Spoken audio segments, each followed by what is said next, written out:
In the third year of being his mistress, everyone thought that I, a barely known actress, was finally going to make it big. But then, his true love, who was supposed to be dead, came back to life. She grabbed his shirt and, crying, asked, "You won't touch me. Does that mean you think I'm dirty?" So, the very next day after he slept with her, I ran. Later, I was buried under the collapsed rubble, and Ryan was holding me, his hands soaked in blood. "Lily, stay awake. If you die, I swear I'll dig up Noah's grave." Ryan was a spoiled playboy, cruel, heartless, the type of refined scoundrel who was made from piles of money. I still remember the day I knocked on his door. Ryan was sitting on a leather sofa, half of his face hidden in the dirty yellow light. I couldn't make out his expression, so I did my best to act like I was experienced to hide my nervousness. "What's your name?" "Lily." He walked over, looking me up and down. What a shitty name. So dull and lifeless. Then, with his long fingers, he hooked the strap on my shoulder and suddenly smiled. "Lily, has anyone ever told you that you're too proper? You really don't belong in this world." After that, whenever I looked at the crystal chandelier on the ceiling swaying, Ryan would lean into my ear and say, "Lily, you're trying to take my life. Wasn't it someone who said I didn't belong here?" Maybe that's why. I became the woman who stayed by Ryan's side the longest. Even his friends would joke about it at dinners. They would all start betting on whether I would make it, whether I'd marry into Ryan's family. For a moment, I stood among them, feeling awkward, glancing at Ryan, unsure of what to do. He looked up at me. The next second, he pried my hand open, placing all his chips on the table. The room fell silent. "I'm betting on her." The man glanced at me, snuffing out his cigarette, his expression playful. He saved me from the awkwardness. "Now, all my chips are in your hands. Go ahead and place your bet, Lily." In that moment, the corner of his mouth lifted, and it almost threw me off guard. I quickly turned my gaze away. At the same time, I silently chanted in my head, "Danger, danger, danger. Don't fall for the gold, Lily." I just wrapped up filming a small web drama. Although my acting skills are average, my face isn't too bad. So, on the rare occasions when luck is on my side, I can land some small roles thanks to my innocent looks. Ryan sent over dozens of flower baskets, filling up the entire set, making it hard to even walk. He particularly likes to make a big show of things, with his beautiful cursive handwriting on the ribbons, "For my darling Lily." The teachers and the crew joked with me. "Lily, who's this from? Your fiancé? Or your boyfriend? These flowers are so gorgeous. Your boyfriend is really thoughtful." I flashed a polite smile but couldn't answer their questions, because Ryan was neither my boyfriend nor my fiancé. But behind the scenes, he was playing those roles so carefully, so thoughtfully. Everyone around us thought we were madly in love, but only I knew we hadn't even come close to the riverbank. The little assistant shoved a huge bouquet of flowers into my arms, smiling brightly. "Lily, the boss still has you in his heart." I could only smile in return. The next second, my phone rang suddenly. The assistant caught sight of the screen, which read "Bloodthirsty Young Ryan," and fell silent. I felt a little awkward. Quickly clearing my throat, I turned my back and hung up the phone. After rushing back to the villa, the atmosphere seemed a bit off. The yard was filled with Ryan's men. In the main hall, a man, covered in blood, was sprawled on the carpet, uncertain whether he was alive or dead. Ryan had his back to me, wearing a traditional Chinese-style suit, the veins on his forearm subtly visible. He was holding a golf club. When he heard me return, he rolled up his sleeves and swung the club again. Ryan's strikes were heavy and ruthless. The man on the floor cried out in pain, but had nowhere to escape. Ryan never hits anyone in front of me, but today, he broke that rule. I guessed it was because I hung up on him earlier, and now he was taking out his frustration on the man. I quickly stepped in to stop him. "Stop. Stop." I took a step forward, but blood splattered onto my shoes. Ryan finally stopped, his face flickering with emotions as he turned to look at me. "You hung up on me?" I quickly pulled out my phone to explain. There were people around, I couldn't take the call. He took my phone and, after seeing the words "Bloodthirsty Young Ryan" on the screen, he paused for a moment. "I won't do it again. Don't be upset, I'll make you some soup tonight." I was just about to tiptoe, wrapping my arms around his waist, trying to act cute and calm him down. But before I could say anything, a timid voice interrupted the moment. "Ryan?" It was a woman's voice, laced with tears. "Who is she?" She was red-eyed, her hair a mess. When she burst out of the room, she hadn't even put on shoes, walking barefoot, her white feet glowing. It took me a moment to realize. I had seen her face before. One time, Ryan had gotten drunk and tried to pull me into the study. The moment I leaned on the desk, I saw the photo tucked underneath the books. The girl was smiling, with black hair and a white dress, her face fresh and natural. All the romance evaporated in that instant, as if someone had doused me with a cold bucket of water from head to toe. I suddenly felt a chill run down my spine, my arm aching where it pressed against the desk. The photo had a note written on it. "I love my life, and only Ryan, Luna." She was so happy, living in the same era as him. Such a romantic sentence. There must be a long and tangled story behind it. But I couldn't write such a sentence, and I knew my love for Ryan wasn't something that could be put on display. At that moment, all I could do was turn my face away, pretending I hadn't seen the photo. Later, my bodyguard told me that her name was Luna. Luna was Ryan's true love. She had gone missing in an accident, and her fate was uncertain. Since then, no one had dared to mention her name in front of him. But now, Luna was standing here, in our home, standing in front of me. She was alive, she hadn't died. I was in shock. Just then, Ryan crouched down, took a piece of silk cloth, and began to carefully wipe the blood off my shoes. Even though he was half kneeling on the ground, I wasn't the one in control. I stood there, frozen in place. Ryan stood up, leaned in close to my ear and whispered, "Shocked? Doesn't really seem like you." My hands and feet went cold, gripping the bouquet tightly. Ryan's eyes, black and white, gazed at me, and he continued, "You already had someone investigate Luna's survival, didn't you?" When Ryan said this, my heart skipped a beat. "This matter, why didn't you tell me about it?" His hand lightly rested on my shoulder. My heart skipped again, and I slowly shifted my gaze to the man on the floor, finally recognizing his blood-soaked face. It was my bodyguard. He was lying on the ground like a dog, barely clinging to life, struggling to open his eyes and look at me. I began to understand why Ryan had been so furious today. "Ryan, I can explain this. Do you want to hear it?" But he didn't look at me. His brows were furrowed as he turned away, discarding the silk cloth in his hand. His attitude clearly indicated that he didn't want to listen. Ryan walked toward Luna. "Who let you out?" He lowered his voice, tinged with reproach. Over his shoulder, I could see Luna's watery eyes. Her face, free of makeup, after all these years, was still identical to the photos from so many years ago.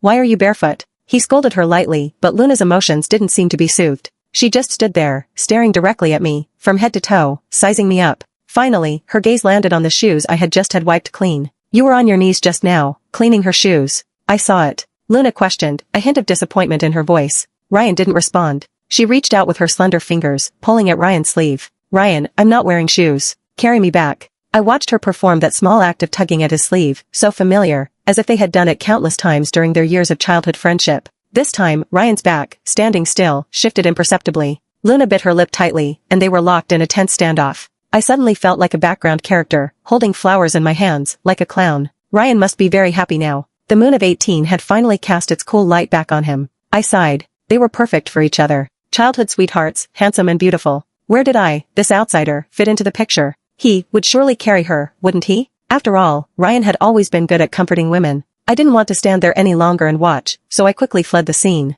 Holding on to my bouquet, I quietly whispered to myself. Rule number 2 for lovers. Once you've taken the money, know your place and never ask questions you aren't supposed to know the answers to.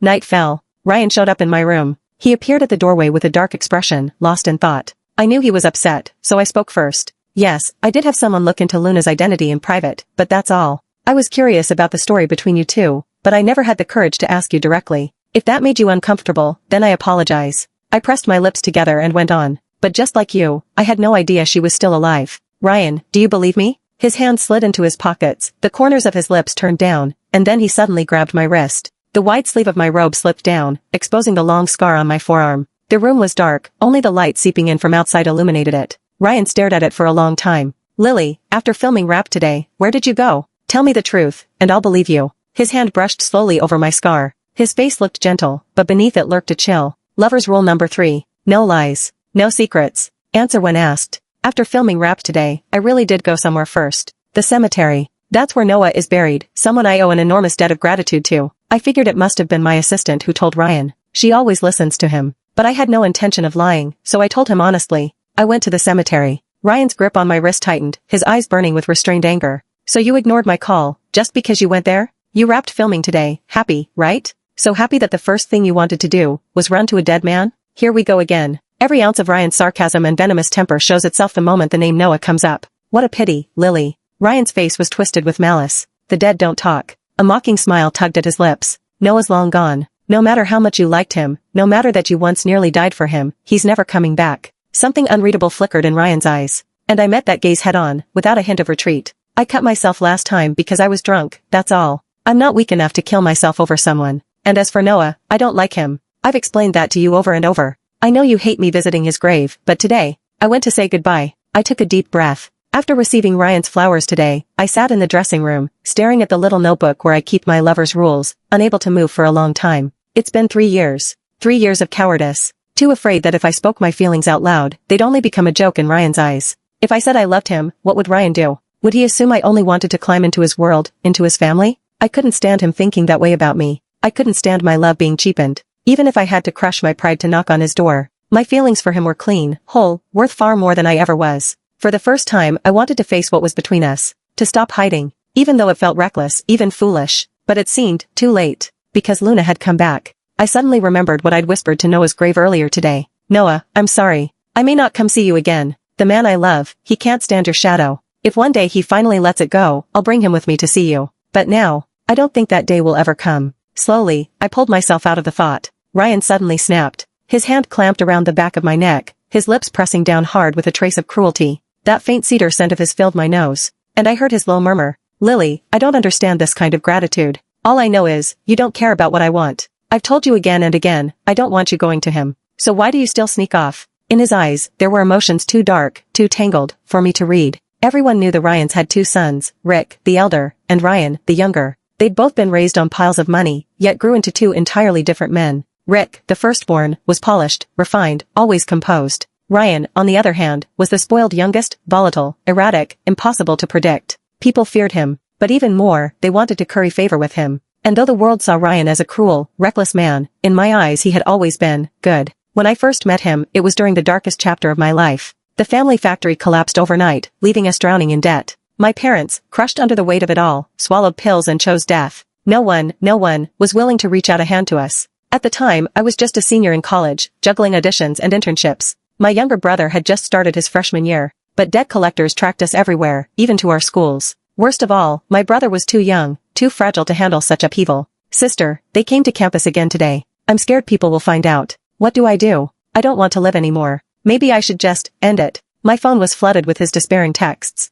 Every day I lived in fear. I tried to comfort him, told him as long as we didn't give up, one day we'd pay it all back. But when I looked at those debts, the endless string of digits on each slip, I hated myself for not having 10 livers to sell. The money I scraped together from part-time jobs was nowhere near enough. Until one day, the collectors gave me an ultimatum. If you don't pay up by the end of this month, your brother won't be going back to school. That was when I broke. I began to look for shortcuts, any way to make real money, even if it meant selling my soul. That was when a man named Jack, an agent, found me. He told me I didn't have to do much, just attend his events, drink, chat with the right people. When it was over, I'd walk away with generous pay. Jack changed my fate. Through him, I met Noah. And I met Ryan. I still remember the first event he sent me to. It turned out to be Noah's celebration dinner. He'd just won Best Actor. Everyone in the industry knew Noah's story. He'd started out as a nameless extra, clawed his way through years of obscurity, and finally, through sheer perseverance, won the crown. His journey had always inspired me. I believed if he could make it, maybe one day, I could too. To me, Noah was an idol, someone I admired deeply.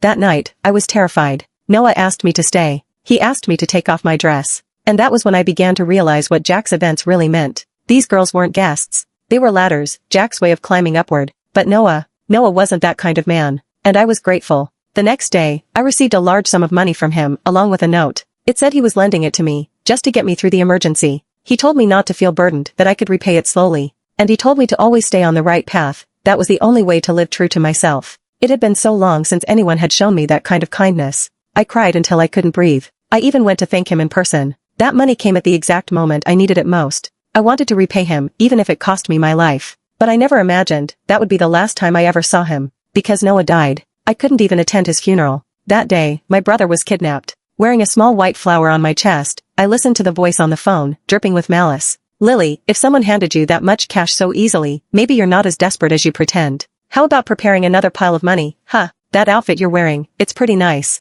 Why don't you keep it on, when you come collect your brother's body? So I never made it to Noah's final send-off. And ever since, I've carried that guilt, that regret. Through Jack, I found my way to Ryan. I still remembered the promise I made to Noah, that I'd stay on the right path. But I broke that promise. I knew exactly what I was doing, and I knew once I stepped across that line, there'd be no turning back. The kind of freedom you find when you fall is never real freedom. It's just ruin. Rule 1 of the lover's code. Abandon all pride. Don't be yourself. Become the version he wants. So that night, when I knocked on his door, I kissed Ryan first. In the breathless pause between us, he asked me what I wanted. I froze. Then I said, I want my brother alive. And if possible, I want one night where I can actually sleep in peace. At those words, Ryan, for once, let the corner of his mouth lift. I want a good night's sleep too, Lily. Ryan pulled me out of that nightmare. At first, I thought he'd only paid off the debt, doing the bare minimum a patron would do. But then I realized, he'd transferred my brother to a new school, erased the debt collectors completely. They never showed up again. He swept away every single problem I had. See? To the world, Ryan was a demon. But to me, he was my treasure, my shield. And it wasn't just that. Once, Ryan casually asked about my schedule. Lily, I know you only seem obedient, but you're actually stubborn to the bone. That's why I never interfered with your career. You say you love acting, then your sense of achievement should come from what you build, not by leeching off me. I'll never force that on you. But as long as I'm here, you'll always have me if you need me. Just, don't work yourself to death. Ryan was already unfairly handsome, sharp, delicate features. But when he spoke so seriously, with that face, as if he could give me the entire world, how could I not believe him? Those words shook me. My heart raced, my cheeks burned. Later, my assistant told me the truth. That Ryan had secretly slipped her dozens of casting opportunities, but kept quiet about it, afraid I'd resent him. He'd just told her, if she struggles, tell me in secret. That night, after Ryan fell asleep, I sneaked into his study. I wanted to find photos of Luna, remind myself to stay clear-headed. But strangely, the photos were gone. So instead, I spent the whole night copying down the lover's code, the rule of no falling in love, 99 times. But when I reached the 100th, I couldn't write it anymore. Because the truth was simple. I did like Ryan, and I couldn't lie to myself. So, with a heavy stroke of my pen, I added a new line. Rule 4 of the lover's code. If you fall for him, hide it well. And within safe limits, love him the best you can. Later, Ryan found out about Noah. He was furious. Ryan, the spoiled young master Feng, the one the world revolved around, was used to having everything his way. My disobedience was bound to sting. Lily, you knew I wouldn't like it. Why did you still go visit his grave? I protested. I only went to see him. I didn't do anything. Why are you even jealous of the dead? He arched a brow, but this time his words carried an edge of seriousness. Lily, the only one you should be thinking about, longing for, is me. You go see him, and I don't like it. I mind it. Of course. In a relationship as unequal as ours, Ryan didn't need my genuine love. Maybe what he wanted was simply my absolute loyalty. The next morning, aching all over, I opened my door, and nearly jumped back. Luna sat curled at the threshold, arms hugging her knees, silent. Who knew how long she'd been there? Don't tell me, you sat here all night? I reached out to help her up, but she slapped my hand away. Don't touch me. A low, annoyed voice came from behind me. Ryan, grumpy, as always, when he'd just woken up. Luna's eyes drifted to the faint red marks on my neck. Her face stiffened. Ryan, answer me seriously. She stepped right up to him, tears threatening to spill. How could you just say you don't want me anymore? In that moment, Ryan suddenly lifted his gaze toward me. My heart skipped. Like Luna, I was waiting for his answer, but I turned my face away. She let out a broken laugh. Back then, when we were kidnapped, you ran. After that, they found me. I lived through nights of pure hell. Her hand trembled as she reached out, tugging lightly at his sleeve. You won't touch me. Is it because you think I'm filthy? A tear slipped from her lashes. The weight of her words hung heavy, suffocating. Like lightning, they cracked open the truth of a past I'd never fully known. A past now unfurling right before me. Ryan's voice softened, gentler than I'd ever heard him with anyone else. No matter what you went through, don't ever think that way. You're a victim. Just like me. Innocent. Luna's body shook, and she collapsed into his arms, weeping. My nails dug into my palm, but my chest. My heart hurt far worse than my hand ever could. A dry cough echoed from the doorway. A voice, laced with amusement, drawled. Oh, did I come at a bad time? I turned toward it. It was Rick, Ryan's older brother. No one had noticed when he came in, nor how long he had been standing there. I went through a lot of trouble finding Luna. And now you, of all people, can't appreciate her? You even made her cry? Rick's tone was mocking, yet deliberate. You two just reunited. Shouldn't you have endless things to talk about? Why is there still an outsider here? By outsider, he meant me. Something about Rick always left me uneasy. I remembered the first time I'd heard about Luna. After seeing her photo, I'd hesitated again, and finally decided to ask Ryan directly. He'd frowned. I've never kept any photos in my study. Certainly not of Luna. Who is Luna? I had asked. Nobody important. Someone who was kidnapped with me. She's missing now. His words matched what the bodyguards had told me. His expression, too, betrayed nothing. I had finally let out a breath of relief. But the moment I stepped out of his study, I nearly collided with Rick, leaning against the wall, smoking, and laughing so hard he nearly doubled over. Lowering his voice, he said, Lily, sometimes I really don't understand my brother's taste. I've sent him so many women, and he liked none of them, yet he picked you, the dumbest of all. With what you two have, you'll never hear the truth from him. But I'll be generous, let you in on it. Luna's his childhood sweetheart. If she comes back, you'll be out on the street before you know it. They'll marry. Got it? The glee in his tone made my skin crawl. As if savoring my reaction delighted him. If not for me, Ryan would never tell you this truth. So really, you should be thanking me. A chill swept down my spine. Keeping a woman like you is good for face. But if Ryan were ever stupid enough to love you, he'd be the biggest joke alive.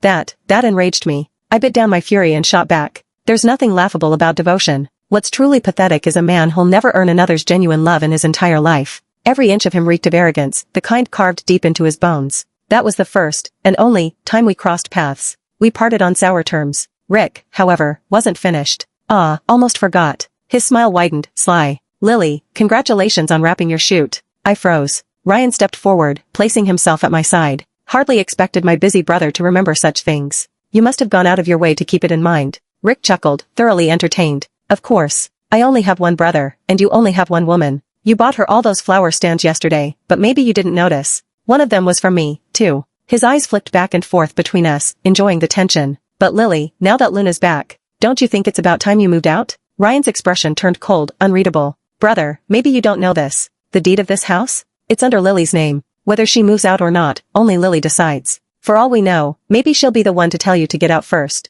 I didn't move out. Ryan found a new place for Luna. When she got into the car, I noticed his secretary coming down the stairs as well, carrying suitcases. Sorry, Lily. Before he could finish, I waved my hand, cutting him off. I knew he was in a difficult spot. And I wasn't blind, I could see clearly what this meant. Ryan was going with Luna. They said Luna once saved his life. How could he ever find her dirty? Do you really have to go? I looked at him, my voice soft. I need to take care of some things. Ryan brushed aside the strands of hair over my forehead, tucking them behind my ear. I turned away from his touch. Ryan, what if I said, I don't want you to go? For the first time, I forced myself to speak the words, firm and unyielding. He froze. Then, as quickly, his composure returned. Wait for me to come back. We'll talk then. Wait for him? Would he really come back? Even if he did, once things had changed, what would there be left to talk about, other than breaking up? My tone sharpened. No, we talk now, or we'll never talk at all. At that moment, I felt a reckless impulse. If, just this once, he chose me over Luna, then I would bare my heart. I could overlook the way he had responded to her.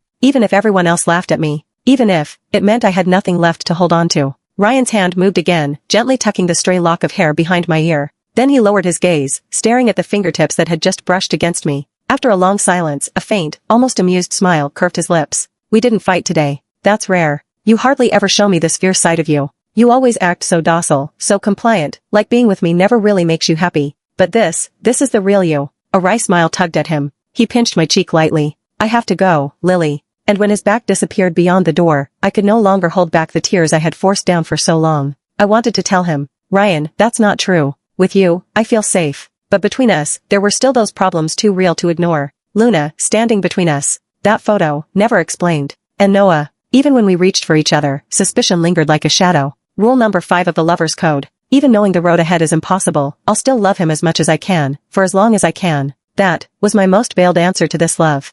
Day 1 without Ryan. In this huge house, it was just me and the maid. Empty. Cold. Even the sound of my own footsteps felt too loud. I was so bored I ended up scrubbing every piece of furniture, every inch of the floor. I cooked a whole table full of food, everything he likes. Cold, reheated, cold again. To kill time, I wandered into Ryan's study, pulled out a book. Every page was filled with his notes. And then I remembered the way he used to write Baby Lily. My tears fell onto the paper, soaking through Ryan's handwriting. Eventually, I cried myself to sleep on the couch. But he never came home. Day 2 without Ryan. I woke up early. Still no word from him. Frustrated, I changed the name in my phone contacts. From Bloodthirsty Ryan to Shitty-Brained Bloodthirsty Ryan. And honestly, that made me feel a little better. But by dinner, he still hadn't shown up. Patience was wearing thin. When the clock finally struck midnight, I shot to my feet. Screw the damn lover's code. I am done. I ran away with the money. Well, ran away with the money sounds dramatic. In truth, it was just a thin little bankbook I packed. The savings weren't much. Compared to Ryan's wealth, it was laughably small. But every dollar in there was mine, earned and stashed away since the very first role I ever landed.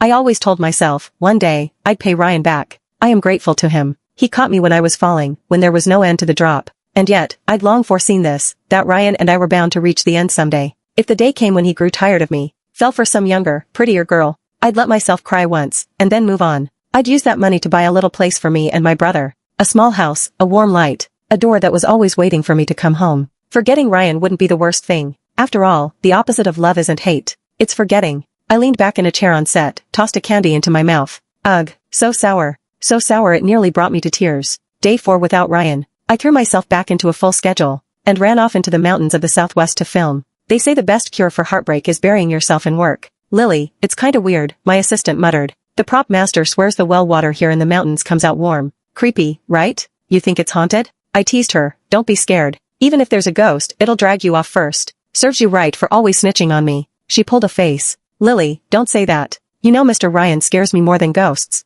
He told me to keep an eye on your schedule, like I dare not report back? I shot her a sidelong glance. This time, when I came out here to film, you didn't reach out to him, did you? She shook her head furiously. No way. Before we even came up the mountain, I blocked his number. That eased me. I'm done with Ryan for real. If his people try to contact you again, don't answer. Got it? She nodded obediently. Just then, Kai walked over. He waved me over. Lily, sorry. This is my first time shooting a kiss scene. If I mess it up, please be patient with me. Of course, I answered with a bright smile. In this drama, Kai plays my boyfriend. He's one of those boy band idols, right at the peak of his popularity. I'd heard the gossip, how the internet dragged him all the time. The director had cast him precisely for the controversy, to ride that wave of traffic. And I couldn't help but wonder, why is it that someone that good-looking can get cursed out so badly? Because of the roles we played, the crew kept teasing us, trying to play matchmaker. But my mind wasn't there. It kept drifting back to another face. Ryan when he was angry. Ryan arguing with me. Ryan resting against my shoulder when he was tired. Ryan wiping away my tears when I broke down practicing lines.